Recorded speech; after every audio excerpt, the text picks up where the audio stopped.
do Evangelho São Marcos, que diz assim: nisto chegaram sua mãe e seus irmãos, e tendo ficado do lado de fora, mandaram chamá-lo.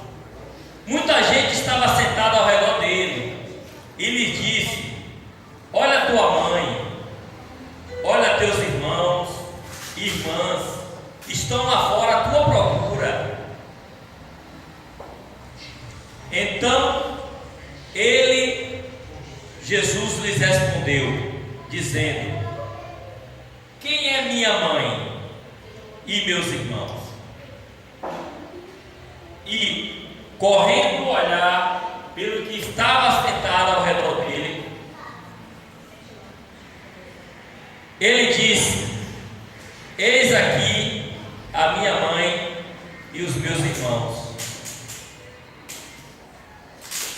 Portanto, qualquer que fizer a vontade de Deus, esse é meu irmão, irmã e mãe.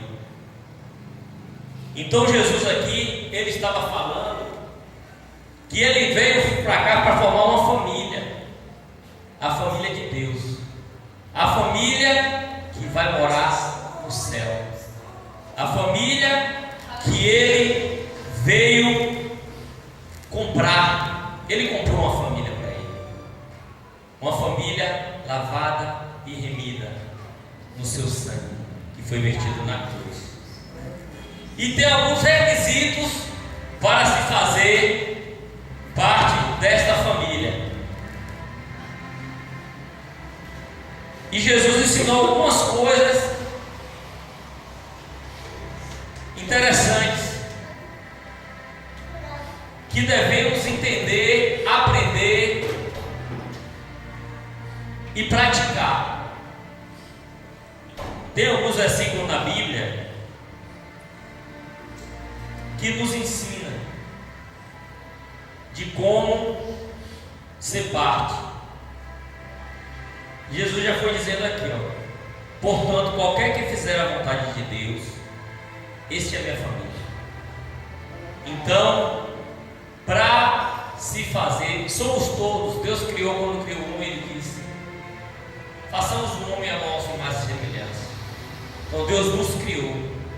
Eu já preguei no outro culto sobre para que fomos criados. Nós fomos criados para o louvor e para a glória de Deus.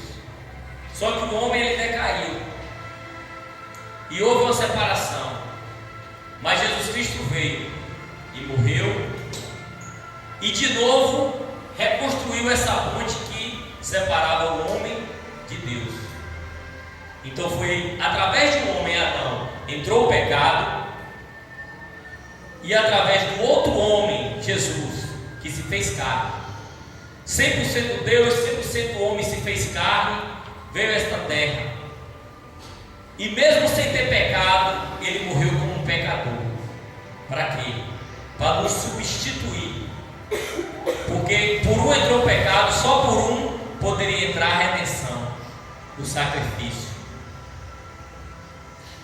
Por isso que Jesus, ele é o único e suficiente Salvador. Porque naquela época se matavam animais, um determinado tempo se ia, levava ao sacerdote, o sacerdote entrava no templo, o templo tinha um véu, e ele entrava. Ao entrar naquele templo, ele levava o sacrifício. A Bíblia diz que sem sangue, sem morte, não há perdão. Então o homem pecava, ele era condenado à morte, ele morria. Mas aí ele levava aquele novilho, levava aquele animal para ser morto. Por isso que assim, Jesus morreu por mim, eu não entendo. Mas foi assim desde o início, quando Adão e Eva decaíram, e Deus, contendas, brigas, toda espécie de mal sobre a terra, Deus disse: eu vou separar um povo para mim. E levantou Abraão. Abraão era de uma família pagã, mas Deus levantou Abraão, tirou e disse: Abraão, sai da tua terra, sai da tua parentela, que eu vou para uma terra que eu vou te mostrar. e te farei pai de uma grande nação, de uma grande multidão. Chegou para Adão e disse: olha para o céu, vê se tu pode encontrar as estrelas, pois assim será a tua geração. E hoje, eu e você que está aqui, nós somos a geração de Abraão, porque Abraão foi o nosso pai na fé. E a genealogia, você lê lá em Mateus, a genealogia vem e passa por Abraão até Jesus Cristo, e nasceu o Salvador. Só que antes disso, Abraão, Deus prometeu a Abraão que ele seria pai de uma grande nação. Só que para ele ser pai de uma grande nação, ele teria que ter filho. E Abraão não tinha um filho dele. Mas Deus visitou Abraão e Sara, e eles, já sendo velhos, geraram e tiveram um filho, e deu o nome dele Isaque, que significa riso.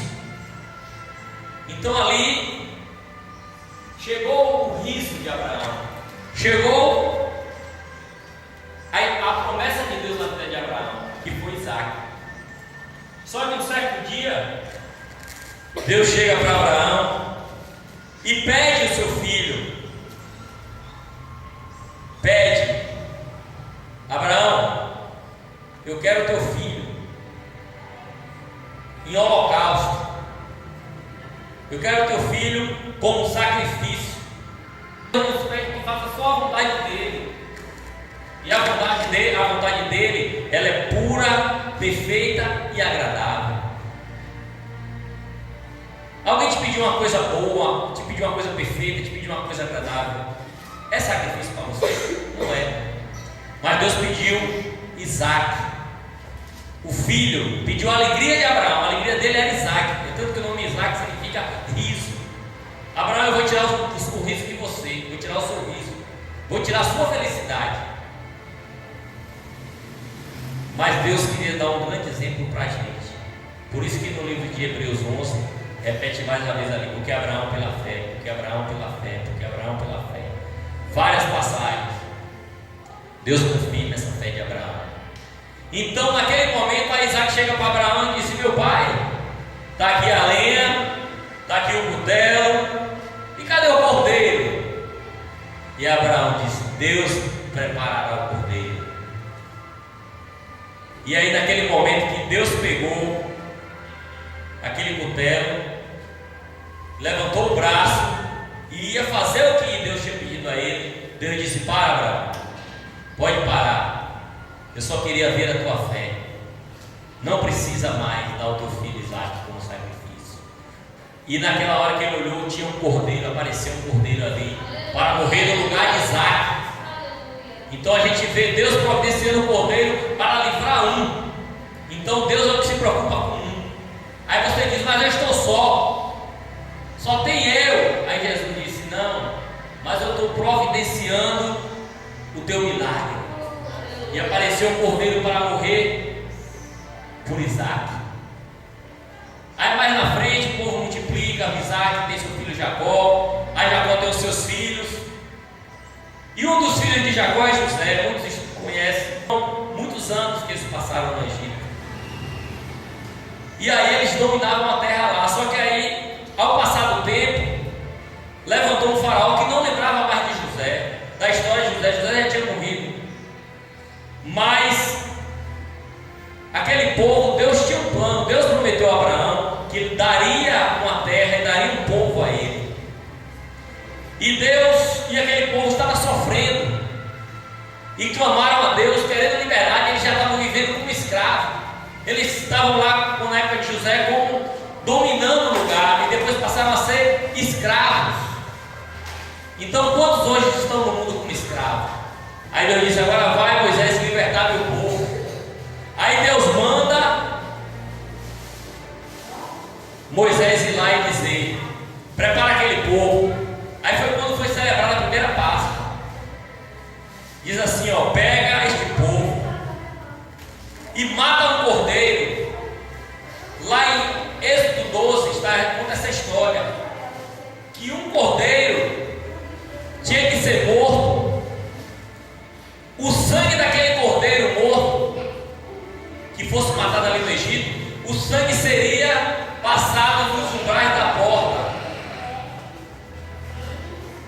Então é Deus dando um cordeiro por uma família. Então uma família é importante. Deus proveu uma família. Disse assim, ele fez uma promessa e disse: Abraão, te farei pai de nações. E hoje estar aqui um povo eleito e separado, está aqui uma nação do Senhor. A Bíblia diz que nós somos nação santa, povo adquirido, sacerdócio real, através de Cristo. Jesus, ele chegou na idade de cumprir o seu ministério. Ele chegou, presta atenção, estou falando de Cristo, do sangue do Cordeiro. Então, reverência para ouvir, porque nós não estamos falando de um assunto cotidiano, nós estamos falando daquele que morreu para salvar a minha e a sua vida. Sem ele, estamos condenados ao inferno. Então, eu tenho muito temor e muito tremor quando eu falo do sacrifício de Jesus, porque sem ele não tinha motivo nenhum da gente estar aqui cultuando, nem louvando, nem batendo palma, nem sorrindo. Que seria a nossa vida, por mais bela que fosse, se no final não tivéssemos um propósito? Porque vai chegar o meu dia, vai chegar o seu dia. Devemos estar cobertos, devemos aceitar esse sacrifício de Cristo por nós. Aí chega Jesus sem pecado. Diz João: não, Senhor, eu não vou te batizar não. Mas quando ele avistou Jesus, ele disse: eis o Cordeiro de Deus que tira o pecado do mundo inteiro. A gente vê ali o Cordeiro, Deus providenciando o Cordeiro para morrer por Isaac. A gente vê um Cordeiro morrendo por uma família para ser liberta do Egito. Mas Deus enviou seu Filho para ser o Cordeiro de todo mundo. Então o Senhor foi o Cordeiro que foi sacrificado. Ele foi morto, ele foi apregado numa cruz, ele derramou o seu sangue, ele foi furado do lado, ele derramou o sangue inteirinho, não ficou nada. Que é tanto que passaram uma lança do seu lado e a Bíblia diz que só saiu água, não tinha mais sangue. Então ele derramou a última gota de sangue. E este sangue há poder. Então, foi pelo sangue de Cristo que eu fui liberto. Foi pelo sangue de Cristo que você foi liberto. Porque sem isso, não veríamos a Deus. Porque o homem era inimigo de Deus. Então, Jesus, nós somos filhos de Deus através da adoção de filhos por Cristo Jesus. Através de Jesus Cristo, só dessa maneira. Jesus disse que eu sou o caminho, a verdade e a vida. Tem muitas religiões bonitas, muitas práticas. Todos os caminhos levam a Deus. Mentira. Quem avisou foi Cristo. Ele disse assim, eu sou o caminho, não é um caminho, ele é o caminho é um só, está no singular. Então é só em Cristo que veremos a Deus. E quem é o meu irmão? Quem é a família de Cristo? Está aqui, família da graça. Eu tenho minha família, a matriarca está aqui, minha avó, é a mais velha da família. Através dela veio os filhos todos, veio os netos, veio os bisnetos, né? Já tem os bisnetos. Está aqui, bisneta aqui já moça, já, Rebeca, Raquel, né? São os bisnetos da minha avó, ela é matriarca. Mas Deus está até preparando para ele uma família que vai morar com ele no céu. E esta é a minha esperança. É aquela que faz a vontade do Pai. Então, eu e você que estamos na igreja, nós estamos aqui, entendemos